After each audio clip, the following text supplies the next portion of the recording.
In this video, I'm going to be looking at the basic tactical shapes and movements between Liverpool and Atletico Madrid in their Champions League matchup. Atletico Madrid set up in their typical 4-4-2 formation, and Liverpool set up in their typical 4-3-3. Atletico scored from an early corner kick, which led to them being extremely defensive throughout the rest of the game, holding on to their lead. Liverpool could not break Atletico down, even though they had about 70% of the ball. They even ended up the game with 0 shots on target. So let's take a look at how Atletico prevented Liverpool from taking advantage of their possession. First, let's look at how Liverpool's 4-3-3 matched up against Atletico's 4-4-2 with Liverpool in possession. Here we have Virgil van Dijk on the ball.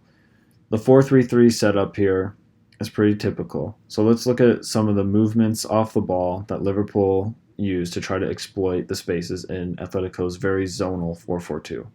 In possession of the ball, the first thing that would happen was the fullbacks would get very high up the field to maintain the width for Liverpool. This is very typical of Liverpool to do this with their fullbacks Alexander-Arnold and Robertson. Then another familiar movement happened in the forward line with Salah coming very central and Firmino dropping deep. The unique thing that then happened was one of the two center midfielders, either Henderson or Wijnaldum, would push into the attacking midfield line, trying to take advantage of the space left by Salah moving inside, like so. The other thing that was sort of different here with Salah's movement is that he came as the central forward in between the two center backs instead of staying a little bit wider in between the center back and the fullback on the outside. So instead of being in this gap here, he was definitely more in this central gap, with Firmino dropping deeper.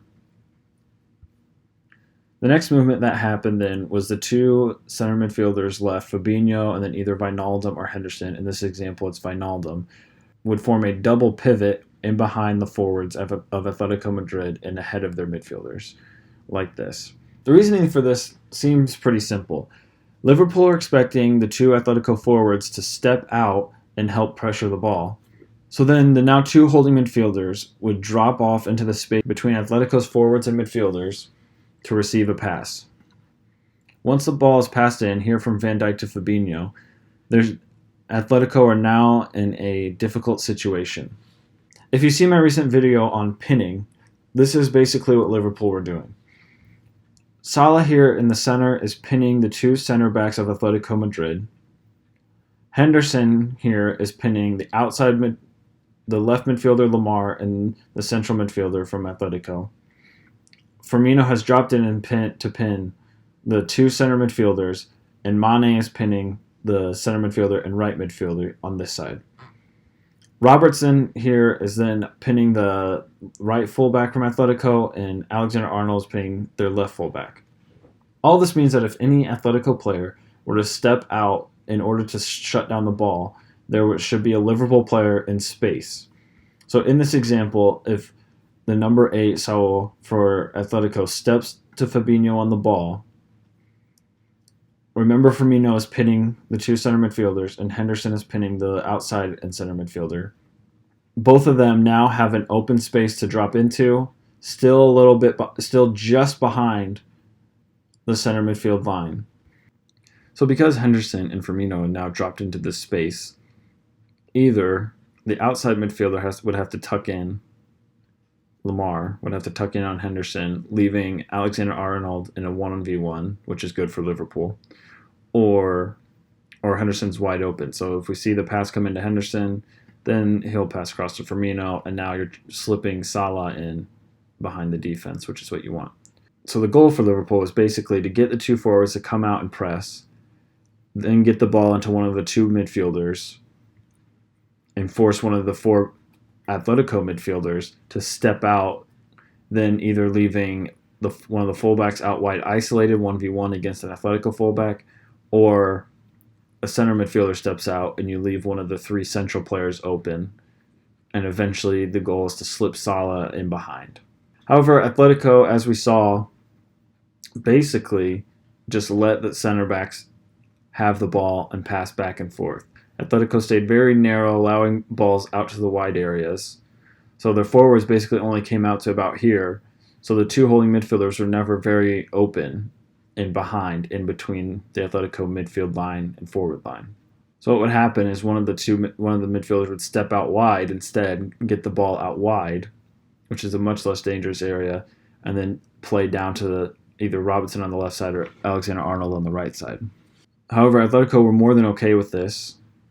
If the ball came out wide, they had both their wide midfielder and fullback to go put pressure on the ball, and basically the remaining 8 field players would basically just drop in and help. So here we see Robertson has the ball now. The Atletico fullback, Versalco on this side, will step out to the ball and have help defense here. In this case, from Koke, number 6, who's out the right midfielder. So he's not isolated 1v1. And then the remaining back 3 of the defense would fall into the box. The remaining 3 midfielders would be just ahead of them, and even the 2 forwards would come back. So even if Liverpool push all their players forward like normal, the box is very crowded. It's not easy to pick out a cross in here.